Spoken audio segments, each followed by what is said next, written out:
Дараагийн бичлэгтээ тавтай морил. За би та бүхэндээ өнөөдөр тат хүчний хууль маш амархан горимд шилжих боломжтой гэд бас нэг сонирхолтой сэдв хуваалцъя гэж бодлоо. Японоор хадуу гэж энерги долгион гэдэг одоо бид нарын ярьж одоо заншснаар тэгээд энэ долгион гэдэг зүйл яг давлгаа шиг ингээд бүгдээрээ сонсонгоо төсөөлөд бодвол бас зүгээр ах гэж бодож байна. Илүү одоо ойлгомжтой болох ах гэж бодод байна л да би. Хүний ингээд тэр энерги гэдэг зүйл одоо бага байхаар ч юм уу, за тэгээд өндөр байхаар ч юм уу, сайн муу гэсэн ойлголт ер нь бол яг бас 100% зөв биш ээ гэж энэ дээр бичсэн байгаа байхгүй юу. Бид нар болохоор за энерги өндөр авах тусмаа сайн байдаг гэл те, энерги ингээл бага болчоор ерөнхийдөө бол муу байна гэл ингээл те бодоод байдаг. Тэгтэл энэ дээр болохоор арай жоохон өөрөөр тайлбарласан байсан. Энэ энерги буюу давлгаа гэдэг зүйл маань бидний энэ нөгөө биеинд бас хэрхэн нөлөөлөх үү гэх. Тэгэхээр хүний сэтгэл санаа ингээд тогтвортой нэг тийм амгалан тайван байхаар хүний биеийн тэр долгион гэдэг зүйл хавтгай байдалд ингээ ордгийн байна л да, тэр энерги гэдэг зүйл маань. Тэгэхээр нөгөө муу гэсэн үг ерөөсөө биш, сэтгэл хөдлөл явагдаж байгаа учраас өндөр байгаад тэр нь ч бас ингээ муу гэсэн үг бас биш болчихж байгаа байхгүй юу. Хүнд өөрт нь таарсан сайн нөлөөтэй энергийн давлгаа гэж байдаг. Тэр нь юу вэ гэхээр ямар нэгэн сэтгэл хөдлөл танд ингээд өгж байгаа таата сайхан зүйл, хөгжим дуртай зүйлээсээ хүний биеийн тэр энерги гэдэг зүйл хүчтэй ингэж давлгаа үүсгэж идэг гэсэн үг юм байна. Тэгэхээр нөгөө хүн байнга өдөр болгон сэтгэл нь хөдлөөл ингээл догтлол ч юм уу яваад ахгүй шүү дээ, тийм биш үедээ бол ингээд зүгээр автгай байдал шилжчихсэн байдаг. Тэр нь бол зүгээр амгалан тайван байж байгаа л гэсэн үг. Тэгээд давлгаа ингэж дээшээ давлгаалж ингэж өндөр болохоро бид нар нөгөө ямар үед тэгдэг гэхээр мэдээж сэтгэл хөдлөсөн, таата зүйл сонссон тийм үедээ тийм болдог гинэ. Тэгээ бас ингэж хүн өөрөө одоо юу гэж харах юу гэж бодох гэсэн тэр хандлагаас бидний энергит нөлөөлж идэг. Тэндээсээ хүн амжилттай байх юм уу, амжилтгүй байх юм уу гэдэг амьдралын гол явах зам нь ингэж бас бий болж идэг гэж байгаа байхгүй юу. Нэг үгээр хэлэх юм бол одоо бидний дандаа л яриад идэг нөгөө харах өнцөг, хандлага гэдэг зүйл яг бидний энергитэй маш холбоотой зүйл болчихж байгаа. Сайн сайхан хандлагаар эргээр юмыг бодож чадах юм бол амьдралдаа хүн илүү амжилттай байж чаддаг. Аливаа зүйлийг сөргөөр ч юм уу муу мухаа болохгүй бүтгүүгээр ингээл хараад бодол ах юм бол амьдрал нь тэр чинээгээрээ одоо амжилтгүй байдаг гэсэн үг болж таарад байгаа. Тэгээ энерги гэдэг чинь их сонирхолтой нь болохоор өөрийнхөө нөгөө дуртай хүнд дуртай зүйлд ингээл хүрэх юм бол, тийм зүйлтэйгээ хамт байх юм бол, тийм зүйлээ авах юм бол ч юм уу, сонсох юм бол, мэдрэх юм бол бидний одоо яг адилхан хэсэг нь хөдөлгөөнд ордог гэж байгаа байхгүй юу. Тэгэхээр хүний яриа, дуу хөгжим сонсоод ингээд сэтгэл хөдлөж, догдолж баярлахад сайхан энерги авч байдаг маань ч гэсэн нэг тийм учиртай юм шиг байна. Одоо тэнд тэр зүйл дуртай учраас буцаад тэр зүйл тань руу ингээд таны сэтгэлийг, бидний сэтгэлийг хөдлөж байгаа байхгүй. Тэгэхээр тэнд нэг адилхан зүйл байгаа учраас энд байгаа миний сэтгэл хөдлөж байгаа ч гэдэг юм уу Ингэх нь болохоор бидний нөгөө сэтгэл дотор байдаг, бидний биед байдаг тэр энерги гэдэг зүйлийн давлгаа л ингээд дээшээ доошоо явагдаж идэг. Тэгээд тэр давлгаа нь одоо нэг өндөр болоод, нэг нам болоод Тэгтээ тэр нь болохоор танд муу гэсэн үг ерөөсөө биш гэдэг л нэг тийм ойлголт юм болов уу гэж би бас бодсон. Тэгээ гол сэдв нөгөө татхууч гэж ярьж байсан шүү дээ. Тэгэхээр хүний биеийн энерги бол ингээд давлгаа болж идэг юм байна. За тэгээд давлгаа шиг ингээд дээшээ доошоо болж идэг юм байна. За тэгээд тэр давлгаа дээшээ доошоо болох нь бол хүнд бол ерөөсөө тийм муу одоо сөрөг зүйл биш ээ гэдэг зүйлийг хэлж байгаа. За тэгэнгүүт хүний бие энергийг одоо хаанаас яаж ингэж өөртөө олж авах вэ гэхээр лимф гэдэг зүйлээр авдаг гинэ. За лимф гэдгийг та бүхэн маань сонсч ирсэн үү? Ер нь лимф гэдэг нь яг анагаах ухааны хэллэг юм байна л да. Японоор болохоор лимпал гэж байгаа юм л да. Тэгээд энэ нь өөрөөр хэлэх юм бол парасимпатик гэсэн баха. Би бас буруу дуудаж магадгүй шүү. Тэгээд энэ нь нөгөө мэдрэлийн системийг илэрхийлж байгаа гэсэн үг юм байна. Мэдрэлийн тогтолцооны нэг хэсэг бөгөөд одоо юу гэдгийг биеийг амрааж сэргээх үүрэгтэй нэг тийм хүний биеийн одоо энэ мэдрэхүүн зүйлүүдийг бас оруулж байгаа гэсэн байгаа байхгүй юу. Тэгээд ямар үед илүү их идэвхждэг гэхээр энэ одоо лимф гэдэг зүйл маань хүн биднийг унтчихт. Тэгээд хоол идсний дараа халуун аршаанд орсны дараа, гүнзгий амьсгал авсны дараа, бясалгал хийсний дараа ингээд дандаа гоё 50 мэдрэмж авсны дараа маш их идэвхждэг зүйл юм байна л да. Тэгэхээр тэрийг дагаад хүний бие энерги гэдэг зүйл чинь сайжирч ирж идэг юм байна. Сайжирч ирнэ гэхээрэл ингээл заавал давлгаалал өндөр байх алуугүй гэсэн үг байхгүй юу. Тэгэхээр нөгөө өөр тохирох зүйлсээ бид нар хамгийн гол нь олох ёстой. За тэгээд хүнээ, өөр тохирох хүнээ, өөр тохирох эд зүйлсээ, өөр тохирох одоо юу гэдэг юм бүх зүйлсээ ер нь бол олох хэрэгтэй юм билээ. Лимб гэдгээр энергийг одоо хүн өөртөө ингэж дамжуулж идэг гэсэн үг байхгүй яа. Тэгэхээр нөгөө лимб гэдэг чинь одоо тэр мэдрэлийн тогтолцоо гэдэг зүйл маань дандаа гоё 50 мэдрэмж авсны дараа ингээд илүү идэвчдэг гэдэг байгаа штэ. Тэгтэл таарахгүй зүйл, тохирохгүй зүйл байхаар чинь 50 мэдрэмж бид нэр авах болчин тий. Тэгээд тэр 50 мэдрэмж авахгүй байна гэдэг чинь нөгөө энергийн солилцоо нөгөө давлгааны эсрэг давлгаа болж явж байгаа байхгүй юу. Тэгэхээр за би энэ дээр ингээд зүгээр төсөөллийг нь оруулчих та бүхэндээ. Нэг өсөндөө давлгаа ингээд таарах хүнтэйгээ таарахаар дуртай зүйлээсээ таата мэдрэмж авахаар улам ингэж том болж давлгаалдаг. Эсрэгээрээ байхаараа эсрэг талын ингэж давлгаа үүсдэг гэсэн нэг тийм долгионы зүйл байгаа даахгүй. За нэг өсөндөө хоорондоо тохирохгүй учраас сөрөг мэдрэмжүүд танд илүү бий болно гэсэн тийм нэг зүйлийг тайлбарлаж бичсэн байлээ. Тэгээ энэ дээр ингэж давлгаатайгаа ингээд ер нь бол мөргөлдсөн ч гэсэн ердөөсөө өвдөх зүйл байхгүй, муу зүйл байхгүй, зүгээр ингээд давлгаатайгаа ингээ хоорондоо бүр сүлдээд гэдэг юм одоо юу гэдгийг те таараад тохироод гоё болдог гинэ. Тэгтэл хүмүүсийн одоо нөгөө зөрчилдөд байгаа зүйл нь юу гэдгийг одоо нэг өсөндөө хүч гэж байгаа байхгүй юу.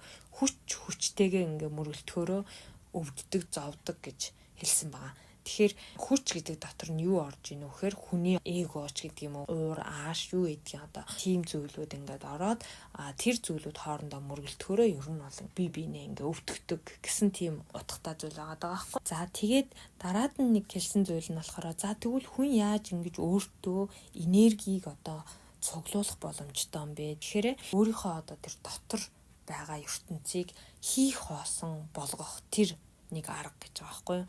Та хичнээн дотроо уужим тайван одоо хийх хоосон байна. Гаднаас энерги бас тэр чинээгээр л орж ирнэ. Хийх хоосон зүйл гэдэг нь болохоор нөгөө тайван байх, нөгөө нэг одоо юу гэдгийг гүнзгий амьсгал авах гэдэг зүйлүүд чинь болчихж байгаа байхгүй юу. Тэгээд тэр үед одоо хүний юмд хандлага хүртэл эерэг зөв болдог. Тийм учраас энерги хүн илүү их ингээд цуглуулдаг юм байна л да. Яг тэр нэг гоё тайван амгалан эерэг байж байгаа үедээ хүн өөрийнхөө нөгөө хүрх тэр би яг энд л хүрэндээ гэсэн тэр хүсэл мөрөөдөл юу гэдгийг те очих тэр барайгаа маш гоё тодорхой бодох хэрэгтэй гэж байгаа. Тэгээд гол нь тэнд яг нөгөө татах хүч чинь хамгийн их одоо үйлчлэнэ, хамгийн үйлчлэхэд амархан тийм горимж шилжнэ гэж байгаа байхгүй юу. За ингээд өөрийгөө хийх хоосон юм шиг байлгаад 50 амгалан байх бүх зүйлээ өөртөө хийгээд за тэгээ өөрийнхөө нөгөө хүсэж байгаа, бодож байгаа, мөрөөдж байгаа тэр мөрөөдөл одоо тэр очих барай гэдэг зүйлээ тодорхой бодож чадсанаар тэнд одоо татах хүч гэдэг зүйл үйлчлэнэ гэдэг маань л хамгийн гол авах ёстой point юм болов уу гэж би бас бодоод байна. Тэгээд хүний бие тэр үед зөөлөн дулаан, эерэг тийм нэг хөнгөн болоод тэгээд тийм энергиэр дүүрэн байхаар нөгөө бидний яриад байгаа татах хүч гэдэг зүйл маш амархан горимдоо ингээд шилжиж очдөг юм байна л да. За тийм байхын тулд нөгөө лимб гэдэг байгаа мэдрэлийн систем, тэр тогтолцоо гэдэг байгаа тэг биеийг амраах, тайван байлгаж өгөх тэр бие мэдрэхүй рүүгээ хүн хамгийн их хандах хэрэгтэй болж байгаамаа л гэж хэлээ да. За тэгээ ингийн тулд өөрийнхөө биед анхаарал халамж маш их тавьдаг байх хэрэгтэй. За тэгээд анхаарал халамж тавьж гин гэдэг маань ер нь бол зүгээр ингээл хэвтэйл амраалах зүйл ерөөсөө биш те. Эргээр юмд хандах хэрэгтэй. За тэгээ өөрийнхөө биеийг ингээд өдөртөө нэг удаа ч юм уу ингээд дээрээс доош цусны эргэлтээ сайжруулад ингээд илж таалах хүртэл бас тэрэнд ордог гэж байгаа байхгүй юу. Тэгснээрээ өөртөө нөгөө гоё мэдрэмжүүдийг л өгөх гээд шүү дээ. Өөртөө анхаарал халамж тавих гэдэг маань тэгээд тэр өөртөө өгж байгаа гоё мэдрэмжээр одоо бидний нөгөө энерги гэдэг зүйл чинь маш ихээр дүүрээд за тэгэхэд яг тэр үедээ татах хүч гэдэг маань илүү нөгөө үйлчлэх амархан үйлчлдэг горимдоо шилждэг гэдэг юм уу нэг тийм ойлголт яваад байгаа. За тэгээд хүний бие хөнгөн байх, тэ сэтгэл санаа ч гэсэн хөнгөн байхаас хамаарад зөв сайхан энергийг авахд хүртэл маш амархан болдог шүү дээ. Тэгээ ингэж зөв энерги хүн өөртөө хуримтлуулж авахаас шалтгаалаад цаашдаа явах бидний нөгөө зам өөрчлөгдөж ирдэг гэж байгаа байхгүй юу? Уулзаж учрах хүмүүс хүртэл ингээд өөрчлөгдөж ирдэг гэж байгаа.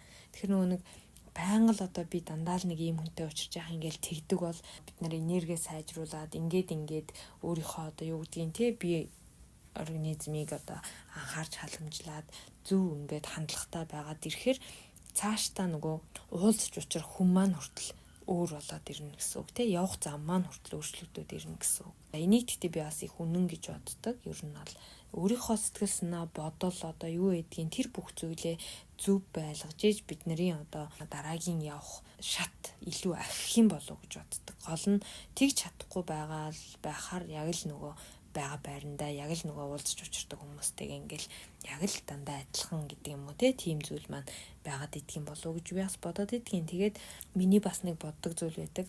Хүн өөрийнхөө амьдралын боломжийг бий болгож өөрөө тэр ингэж амьдралынхаа тэр цаашд явах замыг өргөжүүлж тэлж илүү гэрэл гэгээтэй эерэг одоо юу гэдгийг те гоё байхыг л шийднэ гэж би бол бодоод идэг байхгүй. Тэгэхээр яг эндээс ингээл уншиж яхад тэр бодол маань ч гэсэн бүр ингээл баталгаажсан. Тэгээд дээрэс нь бид нар хэр их зүйлийг эерэг зөвөр ингээл харж чадна.